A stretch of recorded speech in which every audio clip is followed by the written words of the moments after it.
Problemado sa pag-ibig, pamilya, o nahihirapang hanapin ang sarili? Huwag mag-atubili dahil may nakikinig sa'yo. Love Me, Kathy G.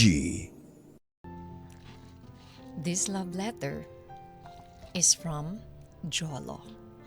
Dear Kathy G, totoo ba na may mga taong ipinanganak na pangit? Ano nga ba talaga ang definisyon ng pangit sa mata ng tao? Dahil ba ito sa itsura, kulay ng balat, tangkad o sa kung paano tayo hinuhusgahan ng ibang tao? Tawagin niyo na lamang po akong Jolo. I'm 30 years old from Makati. Sa totoo lang, Kathy, matagal ko nang dala-dala itong tanong na ito sa sarili ko.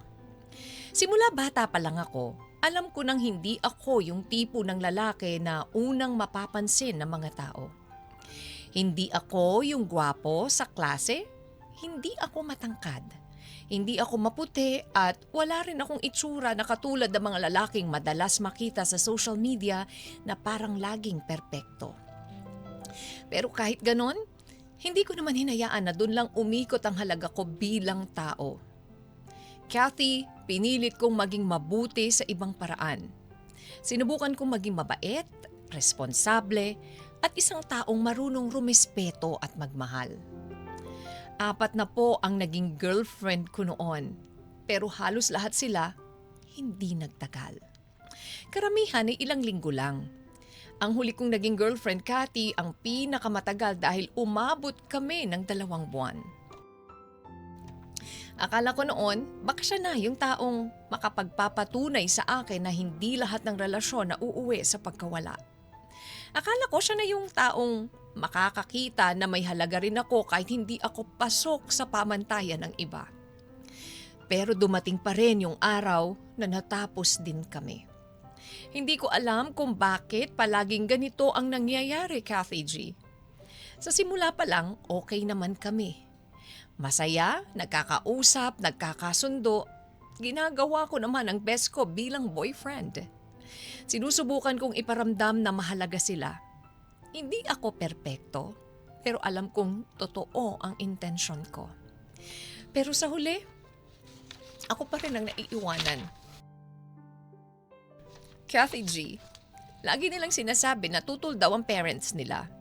Hindi raw ako ang gusto ng mga kaibigan nila. O kaya, may iba pa silang dahilan. Naiintindihan ko naman na may mga bagay na hindi kontrolado ng tao pero hindi ko maiwasang masaktan at magtanong. Bakit parang lagi akong hindi napipili? Bakit parang palaging may dahilan para hindi ako manatili sa buhay nila? Habang tumatagal, Kathy, parang unti-unti kong sinisisi ang sarili ko. Baka nga may mali talaga sa akin. Baka may kulang sa akin na hindi ko nakikita. At kung magiging tapat ako, minsan naiisip ko na baka dahil talaga sa itsura ko. Baka dahil hindi ako gwapo. Baka dahil hindi ako yung lalaking kayang ipagmalaki sa iba. Masakit isipin na baka nga sa unang tingin pa lang, talo na ako. Na baka bago pa nila makilala kung sino ako, may nabuo na silang panghuhusga dahil lang sa itsura ko. Kathy G, nakakalungkot isipin na minsan parang mas madaling makita ng ibang tao yung mga bagay na kulang sa atin kaysa sa mga bagay na kaya nating ibigay. Kasi alam ko naman sa sarili ko na marunong akong magmahal, marunong akong mag-effort, maging loyal at alagaan yung taong mahal ko. Pero bakit parang hindi sapat ang mga yon? May mga taong sinasabing hindi naman importante ang itsura, nasa puso yan, pero bakit sa totoong buhay, Kathy? Parang may mga pagkakataon na nauuna pa rin ang panlabas na anyo bago nila makita kung sino ba talaga tayo. Minsan naiisip ko baka habang hinahanap ko yung taong tatanggap sa akin, ako mismo, unti-unti nang nawawala ng tiwala sa sarili ko. Baka hindi naman talaga ako pangit. Baka nasanay lang akong tignan ng sarili ko based sa kung papaano ako tinitignan ng iba. Pero Kathy, gusto ko pa ring malaman, may tao ba talagang ipinanganak na pangit? O tayo lang bang nagbibigay ng kahulugan sa salitang yon? Kung ang mundo ay puno ng taong tumitingin muna sa panlabas, paano ko mahanap yung taong makakakita ng halaga ko bilang isang tao? At kung ilang beses na akong iniwan dahil hindi ako pasok sa gusto nila. Ibig bang sabihin nun, Kathy, o darating din ba yung araw na may isang taong titingin sa akin at sasabing, hindi kita pinili dahil perpekto ka, pinili kita dahil ikaw ka. Sana balang araw, mahanap ko rin ng taong tatanggap sa akin ng buo. Kathy, maraming salamat po sa pagbibigay ng oras na basahin ang aking sulat.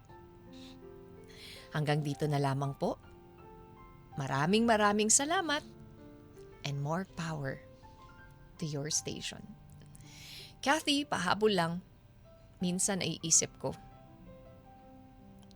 mahal ba ako ng Diyos? Bakit ganito ang ginawang itsura sa akin? Lubos na gumagalang at labis na umaasa at nagmamahal.